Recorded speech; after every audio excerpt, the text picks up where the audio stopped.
Pria asal Rusia ini dijuluki sebagai tukang daging asal Rostov karena kekejaman yang dia lakukan selama lebih dari 1 dekade, di mana dia banyak melakukan penyerangan, pelecehan seksual, pembunuhan, dan mutilasi terhadap 52 orang wanita serta anak-anak. 10, 9, 8, 7, 6, 5, 4, 3, 2, 1. Sebelum kita memulai membahas kasusnya lebih dalam, kita harus tahu dulu bagaimana kehidupan masa lalunya yang akan mempengaruhi dirinya sehingga membuatnya memutuskan untuk melakukan kejahatan yang separah ini. Andrei Romanovich Chikatilo adalah seorang pria yang lahir pada tanggal 16 Oktober tahun 1936 di sebuah desa di Republik Ukraina dari pasangan suami istri bernama Roman dan Anna. Ketika Andrei lahir, Ukraina sedang mengalami pengambilan paksa hasil panen, menyusul kebijakan pertanian kolektif yang diterapkan oleh Joseph Stalin yang pada saat itu memimpin Uni Soviet. Karena hal tersebutlah, bencana kelaparan besar-besaran yang disebut Holodomor pun melanda seluruh negeri. Kedua orang tua Andrei adalah petani, di mana mereka tinggal di sebuah gubuk dengan 1 kamar. Meskipun mereka bekerja sebagai petani, kedua orang tuanya tidak dibayar dan hanya diberi hak untuk mengelola tanah di belakang gubuk tempat mereka tinggal. Kehidupan keluarganya sangat miskin dengan tidak memiliki cukup makanan. Menurut Andrei sendiri, dia bahkan tidak makan roti sampai berusia 12 tahun, di mana dia dipaksa makan rumput dan dedaunan untuk menahan rasa lapar. Jadi kalau di Indonesia, Andrei ini bisa dibilang nggak pernah makan nasi sampai umurnya 12 tahun karena roti menjadi kebutuhan pokok di sana sama dengan beras di negara kita. Selain itu, Andrei juga mengaku kalau dia ini sebenarnya juga punya 1 saudara laki-laki bernama Stepan, tapi sebelum dia lahir, abangnya tersebut diculik oleh tetangganya untuk dijadikan makanan karena tetangganya sudah sangat kelaparan.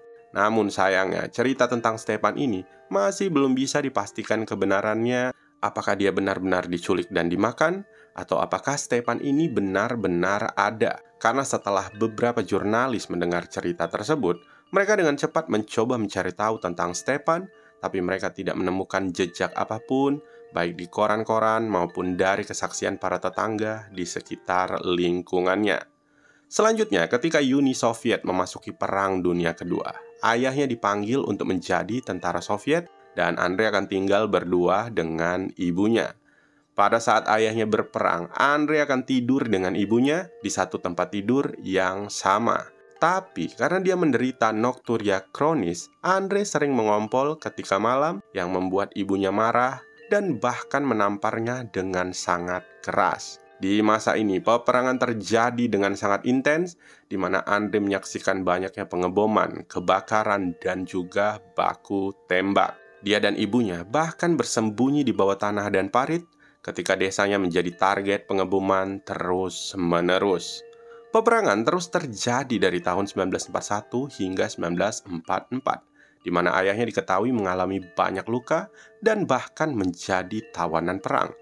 Ibunya yang hanya tinggal berdua dengan Andrei juga menjadi sasaran penjahat perang, di mana ibunya hamil setelah diperkosa yang mungkin Andrei sendiri menyaksikan kejadian tersebut. Kemudian pada tahun 1943, yaitu setahun sebelum meredanya peperangan, ibunya melahirkan anak perempuan yang diberi nama Tatiana.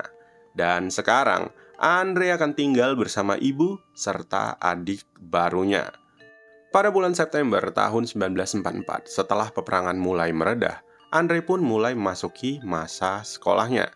Pada saat ini, meskipun merasa malu dengan kemiskinan keluarganya, situasi peperangan yang masih ada meskipun tidak separah sebelumnya, dia merasa sangat bersemangat untuk bisa belajar seperti anak-anak seusianya. Namun sayangnya, masa-masa itu tetap menjadi masa yang berat baginya karena diketahui Andrei menjadi objek pembulian di sekolahnya yang disebabkan oleh bentuk fisiknya yang kurus dengan perut buncit karena hidup dari keluarga miskin yang sering mengalami kelaparan. Keadaan fisiknya yang lemah juga sering membuatnya pingsan baik di sekolah maupun di rumah. Selain mendapat bulian dari temannya, setibanya di rumah, Andre dan Tatiana juga terus-menerus dimarahi oleh ibu mereka dan bahkan menerima tamparan serta pukulan. Tapi, terlepas dari itu semua, Andre dikenal sebagai anak yang rajin dalam belajar. Meskipun dia menderita rabun jauh yang membuatnya sulit membaca tulisan di papan tulis, Andre tetap berusaha mengejar ketinggalan pelajarannya dengan berlatih giat seperti membaca dan menghafal materi di rumahnya. Menurut guru di sekolahnya, Andre adalah anak yang baik dan sering mendapat pujian dari gurunya. Andre juga merupakan siswa teladan yang selalu memiliki komitmen pada komunisme, di mana ketika berusia 14 tahun, dia ditunjuk sebagai editor surat kabar di sekolahnya, dan 2 tahun setelahnya dia menjadi ketua komite anak dan partai komunis. Selain itu, Andre juga merupakan pembaca setia literatur komunis dan sering diberi tugas untuk mengorganisir pawai di jalanan. Meskipun Andre sendiri mengatakan bahwa studinya sulit karena sakit kepala dan ingatannya yang buruk, Andre adalah satu-satunya siswa dari keluarga petani yang menyelesaikan tahun terakhirnya, di mana dia lulus sekolah dengan predikat terbaik pada tahun 1954. Kemudian memasuki masa pubertasnya, Andre menyadari bahwa dia mengalami disfungsi ereksi, di mana dia merasakan kecanggungan sosial yang menimbulkan rasa benci terhadap dirinya sendiri. Sulit baginya untuk berhadapan langsung dengan lawan jenisnya, sehingga dia menolak dan membuang perasaannya jauh-jauh. Pada usia 17 tahun, ketika dia mengedit koran sekolah, Andre bertemu dan jatuh cinta dengan seorang gadis bernama Lilia Balasheva. Namun sayangnya, karena kecemasan dan ketegangan kronisnya, membuat Andre lagi-lagi harus mengubur dalam-dalam perasaannya tersebut. Karena hal-hal inilah yang membuat Andre menjadi stres, di mana pada tahun yang sama setelah Andre mencoba melupakan Lilia, dia tiba-tiba melakukan penyerangan kepada seorang gadis berusia 11 tahun yang diketahui sebagai teman adiknya sendiri. Dia menyerang gadis itu dan untuk pertama kalinya merasakan ejakulasi setelah berhasil menjatuhkannya ke tanah. Selanjutnya, setelah menyelesaikan masa SMA-nya, Andre mengikuti ujian beasiswa di Universitas Negeri Moskow. Namun sayangnya, meskipun dia mendapat nilai tinggi dalam ujian tersebut, nilainya masih dianggap tidak layak untuk mendapatkan beasiswa. Tapi Andre tidak percaya dengan pernyataan tersebut dan meyakini bahwa ayahnya lah yang menjadi penyebab beasiswanya ditolak. Karena ayahnya pernah menjadi tawanan perang pada tahun 1943, sehingga dianggap menjadi pengkhianat tanah air. Namun terlepas dari pengakuan Andre, pada kenyataannya Andre gagal mendapatkan beasiswa karena para pelamar yang lain memiliki nilai yang jauh lebih baik dari dirinya.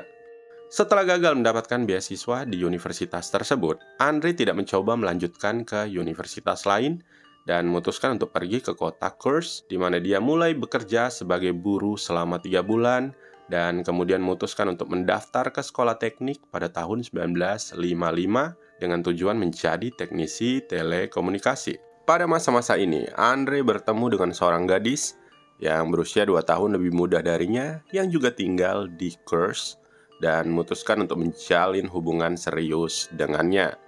Namun sayangnya, hubungan mereka pun harus kandas setelah 18 bulan karena diketahui beberapa kali Andre gagal melakukan ejakulasi ketika mereka berhubungan intim. Selanjutnya, setelah menyelesaikan 2 tahun pelatihannya, Andre pindah ke sebuah kota industri di mana dia bekerja di proyek-proyek konstruksi jangka panjang. Selama masa ini, dia juga mengambil kursus korespondensi di bidang teknik di Institut Komunikasi Elektroteknik di Moskow, yang kemudian dia melanjutkan karirnya dengan bekerja di Distrik Federal Ural hingga tahun 1957 ketika dia kemudian dipanggil untuk bertugas di militer Soviet. Dari tahun 1957 hingga tahun 1960, Andre menjalani wajib militer, di mana pertama kali dia ditugaskan untuk menjaga perbatasan di Asia Tengah dan kemudian dipindah ke unit komunikasi Komite Keamanan Negara Uni Soviet di Berlin Timur. Masa-masa militernya dilakukan dengan baik dan tekun, sehingga tidak ada cacat sedikit pun dalam catatan dinasnya. Dan beberapa saat sebelum dia menyelesaikan dinas militernya, Andre diketahui bergabung dengan Partai Komunis Uni Soviet. Selanjutnya, setelah menyelesaikan wajib militernya, Andre kembali ke desa asalnya. Di sini, dia kembali tinggal bersama kedua orang tuanya dan bekerja sebentar di sebuah pertanian bersama. Pada masa-masa ini, dia juga bertemu dan jatuh cinta dengan seorang janda muda. Mereka bersama selama 3 bulan, tetapi lagi-lagi hubungannya harus kandas yang disebabkan oleh disfungsi ereksi Andre. Merasa stres dengan kelainan seksual yang dia derita, Andre memutuskan untuk curhat kepada teman-temannya, berharap teman-temannya akan membantunya dengan solusi agar dia bisa menjalani kehidupan seksnya dengan normal. Tapi sayangnya, alih-alih mendapatkan solusi dari para temannya tersebut, teman-temannya ini malah menjadikan kelainan Andre sebagai bahan untuk membuli dan mengolok-ngoloknya. Karena temannya terus mengolok dan menyebarkan berita tentang kelainan Andre, dia sekarang menjadi objek bulian verbal oleh orang-orang di sekitarnya. Para gadis yang bertemu dan berjalan di sekitarnya akan mulai meledeknya sambil bergunjing bahwa Andre tidak bisa ereksi. Hal ini terus terjadi hampir setiap hari, yang membuat Andre merasa sedih dan putus asa, dan bahkan mencoba untuk bunuh diri dengan cara gantung diri. Tapi sebelum dia berhasil melakukannya, ibu dan tetangganya dengan cepat menggagalkannya dan menolongnya. Merasa bahwa dia telah membuat malu keluarganya karena menjadi pria yang memiliki disfungsi ereksi, Andre berencana untuk meninggalkan desanya tersebut. Beberapa bulan setelah rencananya itu, Andre mendapatkan pekerjaan sebagai teknisi telekomunikasi di sebuah sentral telepon di pemukiman pedesaan di Rostov. Karena pekerjaannya itulah, Andre pindah ke kota pada tahun 1961 dan menetap di sebuah blok apartemen kecil di dekat tempat kerjanya. Pada tahun yang sama, adik perempuannya, Tatiana, juga menyelesaikan sekolahnya dan memutuskan untuk tinggal bersama Andre, disusul dengan kedua orang tuanya yang juga pindah ke kota tersebut. Tatiana yang diketahui sangat dekat dengan abangnya ini, tinggal bersama selama 6 bulan dan kemudian pindah setelah Tatiana menikah dengan pemuda setempat. Tatiana sendiri sangat menyayangi abangnya dan tidak pernah memiliki masalah dengan gaya hidup abangnya tersebut. Tapi satu hal yang menjadi concern Tatiana adalah bahwa abangnya sangat pemalu untuk bertemu dengan lawan jenisnya. Karena hal itulah, Tatiana terus-menerus berusaha untuk membantu abangnya agar dia bisa menemukan seorang wanita yang bisa menerima dia apa adanya. Berkat usaha keras yang dilakukan Tatiana dan suaminya inilah, akhirnya Andre bisa bertemu dengan seorang wanita bernama Feodosia, di mana mereka menikah pada tahun 1963 dengan Tatiana dan suaminya yang memainkan peran penting dalam proses perjodohan tersebut. Dalam pernikahannya dengan Feodosia, Andre mengatakan hanya sedikit hubungan seksual yang sensual di antara dia dan istrinya. Tapi sepertinya Andre bertemu dengan seorang wanita yang mau menerima kekurangannya karena ketika istrinya mengetahui bahwa suaminya tidak bisa ereksi secara normal, dia setuju untuk menyuruh suaminya tersebut berejakulasi di luar vaginanya dan mendorong sperma ke dalam kemaluannya dengan menggunakan jarinya agar dia bisa hamil. Dan dengan cara seperti itulah, Andre dan istrinya bisa memiliki 2 orang anak, yaitu seorang anak perempuan yang lahir pada tahun 1965 bernama Ludmila dan seorang anak laki-laki bernama Yuri pada tahun 1969. Setahun sebelum kelahiran anak pertamanya, yaitu pada tahun 1964, Andre mendaftar di program korespondensi di Universitas Rostov, tempat dia belajar sastra dan filologi Rusia, di mana dia menerima gelar ini pada tahun 1970. Sebelum menerima gelarnya tersebut, Andre memiliki pekerjaan mengurus kegiatan atletik regional dan juga kemudian bekerja sebagai guru bahasa dan sastra Rusia. Tapi sayangnya Andre bukanlah seorang guru yang berkualitas karena meskipun terpelajar dalam mata pelajarannya, Andre diketahui tidak mampu menegakkan disiplin di antara murid-muridnya di kelasnya sendiri, di mana dia sering ditertawakan oleh murid-muridnya yang memanfaatkan sifat pendiamnya. Sebelum melakukan banyaknya pembunuhan, Andre memulai kejahatannya dengan melakukan beberapa tindakan pelecehan kepada murid-muridnya. Dimulai pada bulan Mei tahun 1973, Andre membawa sekelompok muridnya ke sebuah kolam di hutan yang berada tidak jauh dari kota untuk berenang bersama. Dan ini diyakini sebagai kasus pelecehan seksual pertama yang dilakukan Andre. Pada kesempatan ini, dia berenang ke arah seorang murid perempuan berusia 15 tahun, di mana dia meraba payudara dan juga alat kelaminnya. Tentu saja, gadis tersebut merasakan situasi mengerikan sedang terjadi kepadanya yang membuatnya sekuat tenaga berusaha melepaskan tubuhnya dari cengkraman Andre. Pada saat gadis itu memegang tubuh Andre dan menolak, disinilah Andre mulai merasa bergairah dan seketika berejakulasi.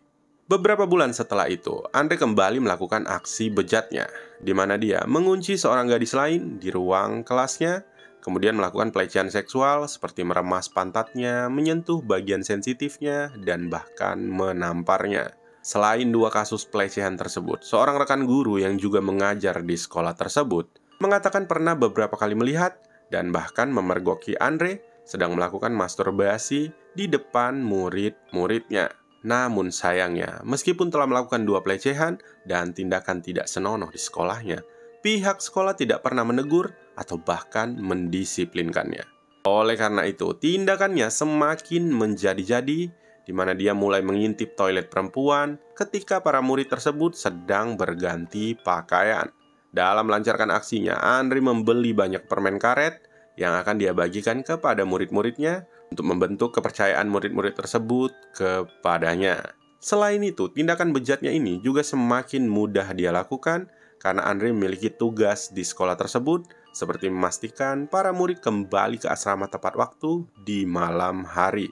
Yang sudah pasti, Andre memiliki akses penuh untuk bisa keluar masuk ke kamar para gadis. Hingga akhirnya, kelakuannya mulai sangat meresahkan dan mulailah banyak kecaman baik dari murid, guru, dan bahkan orang tua. Yang akibatnya pihak sekolah memanggil Andre ke sebuah pertemuan formal di mana dia diminta untuk mengundurkan diri secara sukarela atau dia akan dipecat. Andre pun memilih untuk mengundurkan diri dari sekolah tersebut dan kembali mengajar di sekolah lain pada bulan Januari tahun 1974 di kota yang sama. Namun sayangnya, berapa tahun bekerja di sekolah tersebut, Andre kembali dipecat pada bulan September tahun 1978. Namun kali ini bukan karena kasus pelecehan, melainkan karena adanya PHK massal dari sekolah tersebut. Kemudian, Andre kembali mendapatkan pekerjaan sebagai guru di sebuah sekolah kejuruan di kota pertambangan batubara Shakti, sekitar 76 km di sebelah utara Rostov. Tapi sayangnya, dia kembali dipecat pada bulan Maret tahun 1981 karena banyaknya keluhan terhadapnya tentang perilaku pelecehan seksual yang telah dia lakukan. Masih di bulan yang sama, Andre mulai kembali bekerja sebagai petugas pengadaan di sebuah pabrik yang memproduksi bahan bangunan di Rostov. Pekerjaannya mengharuskan Andre untuk melakukan perjalanan ke seluruh Uni Soviet untuk membeli pasokan bahan baku yang diperlukan untuk memenuhi kuota produksi dan menegosiasikan kontrak pasokan. Dari sinilah petualangan pembunuhan keji Andre akan mulai dia jalani. Korban pertama kasus pembunuhan yang dilakukan Andre ini adalah seorang anak SD berusia 9 tahun bernama Yelena. Hari itu adalah tanggal 22 Desember tahun 1978, di mana orang tua Yelena memutuskan untuk melapor ke kantor polisi setelah Yelena tidak juga pulang ke rumah setelah hari sekolah berakhir. 2 hari setelah laporan tersebut, mayat Yelena ditemukan di dekat jembatan di atas sungai Krusevska. Yelena ditemukan dengan mata ditutup syal miliknya sendiri dalam kondisi yang mengenaskan, di mana perutnya mengalami banyak luka tusukan, dengan bagian sensitifnya, depan belakang mengalami kerusakan yang parah disertai lumuran sperma. Menurut hasil otopsi forensik, sesak napas karena tekanan pada tenggorokannya dengan tangan diyakini sebagai penyebab kematiannya. Polisi pun kemudian dengan cepat melakukan penyelidikan dan investigasi, di mana mereka menginterogasi beberapa saksi yang mengaku melihat Yelena dan seorang pria yang digambarkan mirip dengan Andre di dekat sebuah gubuk. Para saksi mengatakan bahwa lampu-lampu di dalam gubuk tersebut terlihat menyala pada malam hari di mana menghilangnya Yelena. Namun sayangnya, meskipun saksi dengan sangat jelas menggambarkan kemiripan pelaku dengan Andre, polisi malah salah menahan seorang pria lain bernama Alexander, yang juga secara kebetulan pernah melakukan pembunuhan sebelumnya. Dengan ditahannya pria tersebut, tentu saja untuk sementara Andre selamat dari incaran polisi. Alexander yang ditahan kemudian mulai diinterogasi, di mana dia dan istrinya dicecar dengan banyak pertanyaan. Hingga akhirnya dengan berikan banyak alibi yang kuat dari istrinya, seperti membuktikan bahwa suaminya bersamanya pada hari kejadian, polisi kemudian memutuskan untuk membebaskannya dari tuduhan pembunuhan Yelena pada tanggal 27 Desember tahun 1978. Dan sayangnya, urusan polisi dengan Alexander tidak berhenti di sini, karena pada tanggal 23 Januari tahun 1979, yaitu kurang lebih sebulan, Alexander kembali ditangkap, namun kali ini karena pencurian. Dan alih-alih diinterogasi tentang kejahatan pencuriannya tersebut, Alexander malah ditekan dengan pertanyaan yang menjurus tentang kasus kematian Yelena, di mana dia bahkan dipaksa untuk mengakui bahwa dialah yang telah membunuh Yelena. Istrinya yang mengetahui bahwa suaminya ditahan karena dicurigai melakukan pembunuhan juga mendapat teror dari penyelidik, di mana dia dianggap telah bekerja sama menutupi kejahatan suaminya. Yang akhirnya dengan terpaksa, istri Alexander menandatangani sebuah surat pengakuan yang menyatakan bahwa bukti ketidakhadiran suaminya di tempat kejadian adalah palsu. Sebulan kemudian, sekitar tanggal 16 Februari tahun 1979, Alexander terpaksa mengakui bahwa dialah yang membunuh Yelena, di mana pengadilan menjatuhi hukuman 15 tahun penjara kepadanya. Sementara itu, nenek Yelena yang mendengar putusan pengadilan merasa tidak terima dan meminta pihak berwajib kembali membuka kasus tersebut, berharap si pelaku yang telah membunuh cucunya dihukum seberat-beratnya. Tapi ini semua belum berakhir, karena sebulan kemudian Alexander mengaku bahwa dia dipaksa untuk mengakui pembunuhan yang tidak pernah dia lakukan. Dan sebulan berikutnya lagi, dia kembali mengakui bahwa dialah pembunuh sebenarnya. Yang akhirnya 5 bulan setelah pengakuan terakhirnya, Alexander secara resmi dinyatakan bersalah dan dia dijatuhi hukuman mati, di mana dia kemudian dieksekusi pada tanggal 5 Juli tahun 1983. Bukan hanya Alexander yang menjadi orang yang dirugikan dalam kasus ini. Seorang pria berusia 50 tahun bernama Anatoly secara tidak sadar berceloteh bahwa dia telah membunuh Yelena. Pada waktu itu diketahui bahwa Anatoly dalam keadaan sangat mabuk sambil memegang dan membaca surat kabar yang memberitakan tentang kasus Yelena. Kemudian keesokan harinya setelah dia sadar dari mabuk, Anatoly merasa sangat misal telah mengatakan lelucon tersebut dan terus mengutuk dirinya, di mana dia kembali mabuk-mabukan. Dia juga merasa takut kalau polisi akan berpikir bahwa ucapannya itu benar dan dia akan ditangkap atau bahkan dihukum mati. Karena rasa ketakutannya tadilah membuat Anatoly memutuskan untuk mengakhiri hidupnya sendiri dengan cara gantung diri di toilet rumahnya. Setelah drama penangkapan Alexander dan kematian menyedihkan Anatoly, pada tanggal 3 September tahun 1981, Andre kembali menargetkan korban keduanya. Korbannya kali ini bernama Larissa, yang merupakan siswa asrama berusia 17 tahun.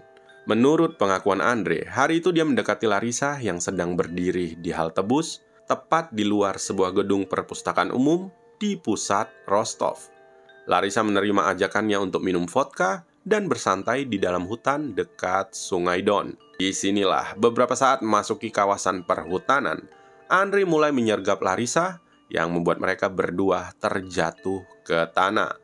Larissa dengan sekuat tenaga mendorong tubuh Andre, namun sayangnya Andre semakin beringas dan mulai melepaskan pakaian Larissa.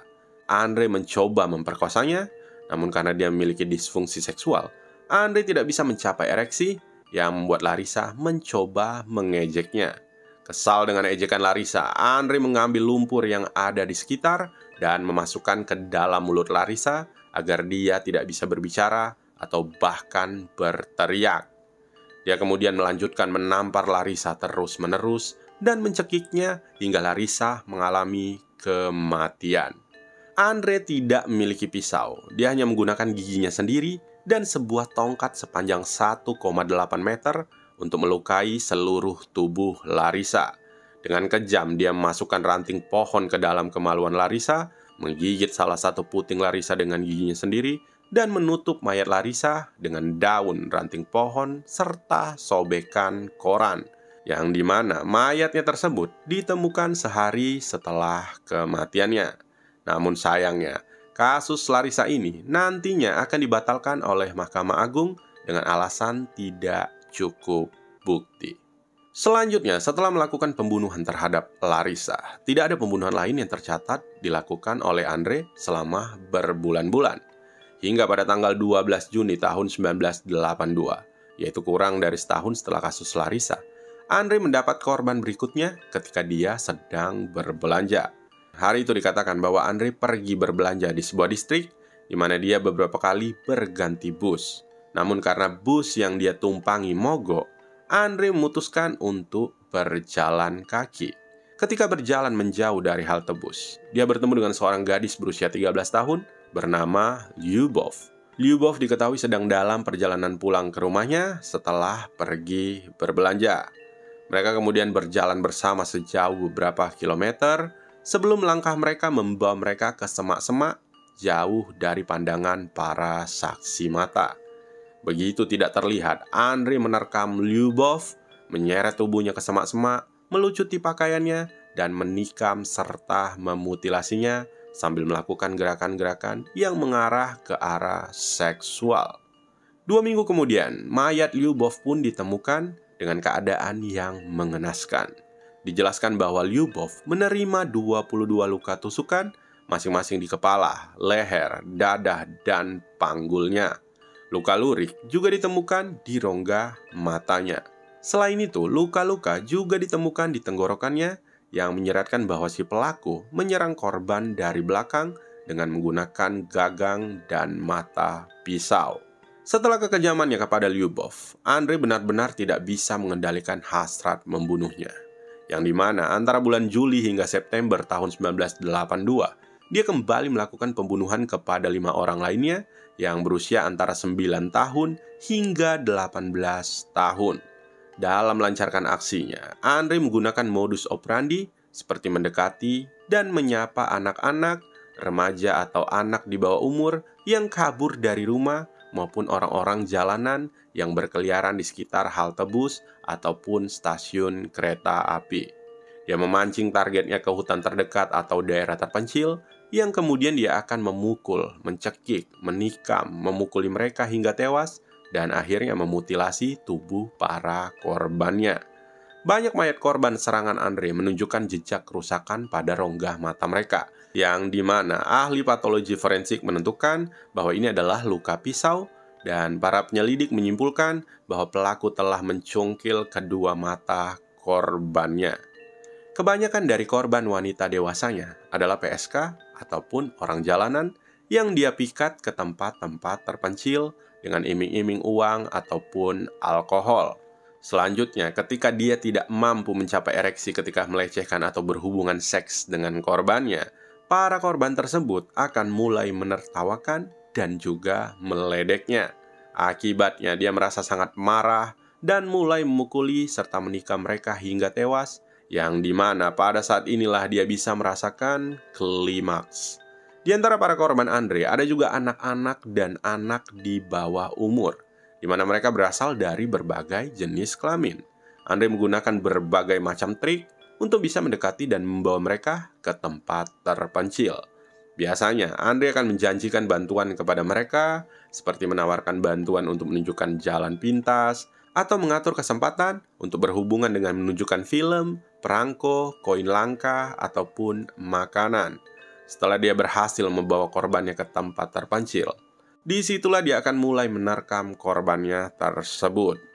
Seringkali dalam aksinya, dia menggunakan tali panjang untuk mengikat mereka di belakang, memasukkan lumpur ke mulut mereka dengan tujuan agar mereka tidak berteriak dan membuat keributan. Setelah dia berhasil membunuh dan memenuhi hasratnya, dia akan menutupi korban dengan benda-benda yang ada di sekitar dan meninggalkan TKP dengan cepat. Selanjutnya pada tanggal 11 Desember tahun 1982, ketika sedang menaiki bus, Andre bertemu dengan seorang anak perempuan berusia 10 tahun bernama Olga, yang saat itu juga sedang dalam perjalanan menuju rumahnya. Di dalam bus, Andre berhasil membujuk Olga untuk turun bersamanya dari bus tersebut. Beberapa saksi yang berada di dalam bus bersaksi kepada penyidik bahwa mereka melihat Olga turun dari bus dengan seorang pria parubaya yang memegang tangan Olga dengan kuat dan membawanya turun dari bus. Setelah berhasil membawa Olga turun dan memikatnya ke ladang jagung di pinggiran kota, Andre menikam kepala dan tubuhnya lebih dari 50 kali, membelah dadanya, serta mengeluarkan isi perut dan rahimnya. Selanjutnya, setelah kematian Olga, sebulan kemudiannya, yaitu pada bulan Januari tahun 83, ada 4 orang lainnya juga menjadi korban pembunuhan, yang dimana korban-korban ini dikatakan kemungkinan dibunuh oleh pelaku yang sama.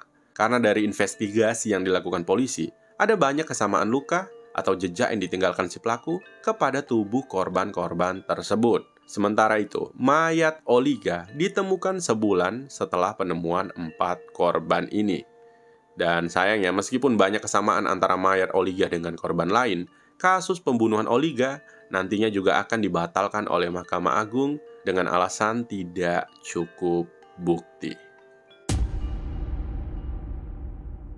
Selama beberapa bulan, Andre terus menahan hasratnya untuk melakukan pembunuhan. Hingga bulan Juni tahun 1983, dia kembali menemukan korban selanjutnya. Dia adalah Laura, yaitu seorang gadis Armenia berusia 15 tahun yang diketahui melarikan diri dari rumahnya. Laura menjadi korban Andre, di mana mayatnya ditemukan di dekat gerbang keberangkatan stasiun kereta api tanpa tanda di kota Sakti, Rusia. Namun sayangnya, lagi-lagi kasus Laura ini juga akan dibatalkan oleh Mahkamah Agung karena dalam putusan yang dikeluarkan pengadilan dikatakan bahwa mayat Laura tidak berhasil ditemukan dan Andre tidak mampu menunjukkan lokasi tersebut sehingga dianggap sebagai bukti yang tidak cukup. Pada bulan September tahun 1983, Andre telah membunuh 5 orang lagi. Kemiripan antara mayat-mayat korban yang terus bertambah dan kecenderungan luka-luka yang diderita para korban memaksa pihak berwenang Soviet untuk menerima kenyataan bahwa seorang pembunuh berantai benar-benar ada dan berkeliaran. Selain itu, kebrutalan pembunuhan dan pengambilan usus secara tepat juga membuat polisi yakin bahwa itu adalah ulah sekelompok orang yang menginginkan transplantasi organ tubuh, anggota gereja setan, ataupun orang gila.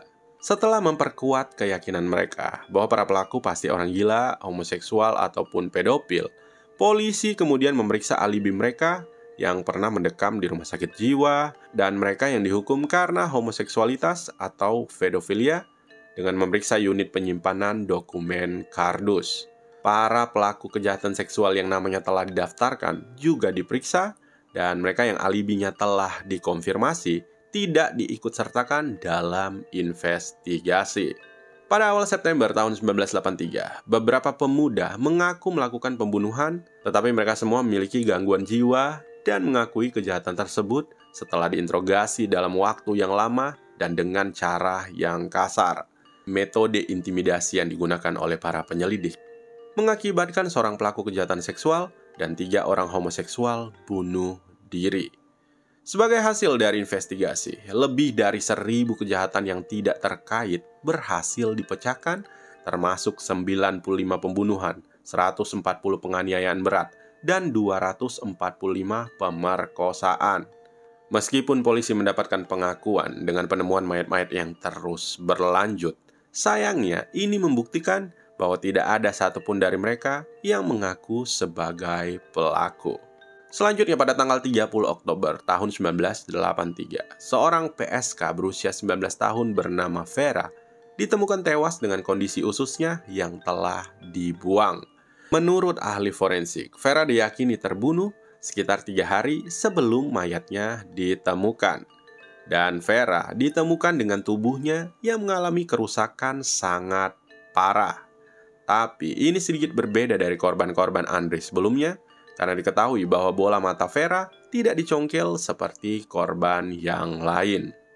2 bulan kemudian, pada tanggal 27 Desember, Sergei Markov, seorang siswa sekolah berusia 14 tahun, ditemukan tewas di sebuah stasiun kereta api pedesaan.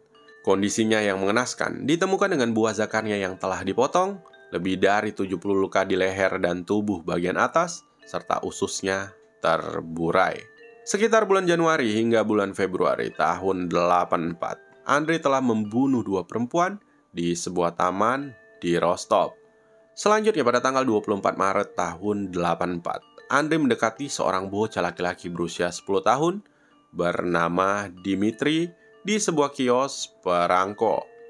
Ketika mereka berjalan bersama, Andrei terlihat oleh beberapa orang yang kemudian memberikan deskripsi rinci tentang sang pembunuh kepada para penyelidik. Dan 3 hari kemudian, mayat Dimitri ditemukan, di mana polisi tidak hanya menemukan jejak kaki si pembunuh, tetapi juga sampel air mani dan juga air liur di pakaian korbannya tersebut. Selanjutnya pada tanggal 25 Mei tahun 1984, Andrei kembali membunuh 2 orang, yaitu seorang ibu muda bernama Tatiana dan putrinya Svetlana di sebuah daerah berhutan di pinggiran Shakti. Tatiana sendiri disebut-sebut sebagai kenalan Andrei, di mana dia membunuh mereka dengan menggunakan sebuah palu batu. Sebulan kemudian, sekitar akhir bulan Juli tahun 84, Andrei lagi-lagi membunuh seorang bocah laki-laki berusia 13 tahun dan 3 orang perempuan berusia antara 19 hingga 21 tahun.